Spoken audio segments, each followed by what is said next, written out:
Exosome treatment for ankylosing spondylitis.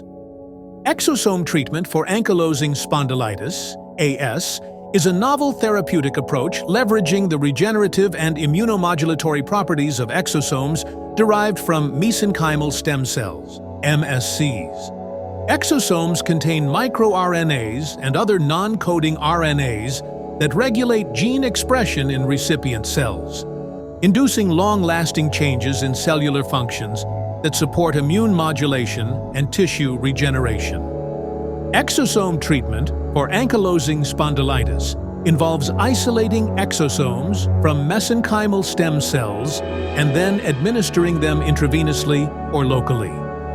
These exosomes deliver bioactive molecules to modulate the immune system, reduce inflammation, and promote tissue repair, aiming to alleviate symptoms and improve spinal and joint health.